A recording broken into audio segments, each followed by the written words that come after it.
আসসালামু আলাইকুম, welcome to learning IT HD. আর সাথে থাকছি আমি মাসুদ মিলন। আজকে আমরা এক্সেলের দারুণ একটি কৌশল শিখব। ধরুন একটি কলমের মধ্যে অনেক নাম্বার এবং টেক্সট রয়েছে, তো এইগুলোকে আপনাকে সেপারেট করতে বলা হলো। তো এইগুলো কীভাবে খুব সহজে আপনি সেপারেট করবেন সেই বিষয়টি আমরা আজকে স্টেপ বাই স্টেপ চলুন কম্পিউটার স্ক্রিন থেকে শিখে নিই। ধরুন অফিস থেকে আপনাকে এরকম একটি নামের লিস্ট দেওয়া হলো। এখানে কি দেখতে পাচ্ছেন, এখানে নাম আছে, আইডি নাম্বার আছে, নাম আছে, আইডি নাম্বার আছে।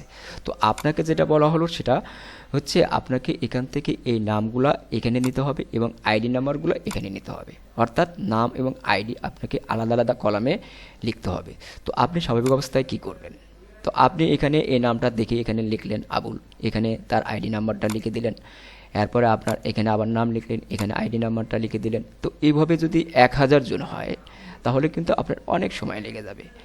আবার আপনি যদি আরও শর্টকাট করতে চান, ধরুন আপনি এটাকে কপি করলেন, এখানে এসে আপনি পেস্ট করলেন, আইডি নাম্বারটাকে কপি করলেন, এরপর এখানে এসে পেস্ট করলেন, তাও কিন্তু অনেক সময় লেগে যাবে। তো সেই ক্ষেত্রে আরও শর্টকাট করার জন্য আমরা যে বিষয়টি এখানে খেয়াল করব সেটা হচ্ছে, তার আগে আপনাকে প্রথমে কাজ করতে হবে, এটাকে আপনাকে সিলেক্ট করতে হবে।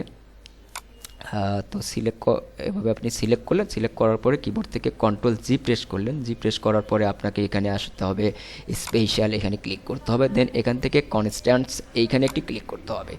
এখানে ক্লিক করার পরে আপনি যদি আগে এখান থেকে নামগুলোকে কপি করতে চান তাহলে আপনাকে টেক্সটের টিকমার্ক রেখে বাকিগুলোকে আনটিক করতে হবে। তো আমি সবগুলোকে আনটিক করে দিলাম, দেন এরপরে আপনাকে ওকে করতে হবে। আমি ওকে করলাম।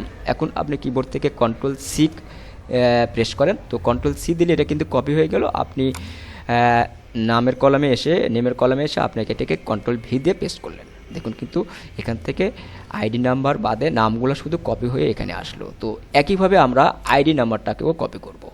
তো এর জন্য আপনাকে আবার কিবোর্ড থেকে কন্ট্রোল জি প্রেস করেন, একইভাবে আপনি স্পেশাল এখানে আসবেন, এখান থেকে কনস্ট্যান্টস এখানে আসবেন। তো এবার যেহেতু আমরা নাম্বারটাকে কপি করব, তো সেই ক্ষেত্রে আমরা নাম্বারটাকে টিকমার্ক রেখে বাকিগুলো কিন্তু আনটিক করব। আমি বাকিগুলোকে আনটিক করে দিচ্ছি, দেন এখান থেকে আমরা ওকে প্রেস করব।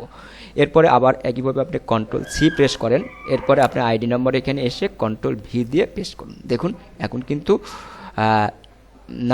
নেমগুলো বাদে আপনার শুধু আইডি নাম্বারগুলো কিন্তু এখানে কপি হয়ে গেছে। তো এভাবে কিন্তু আপনি কপি করে খুব সহজেই আপনি কিন্তু নাম এবং আইডি কিন্তু আলাদা করে ফেললেন।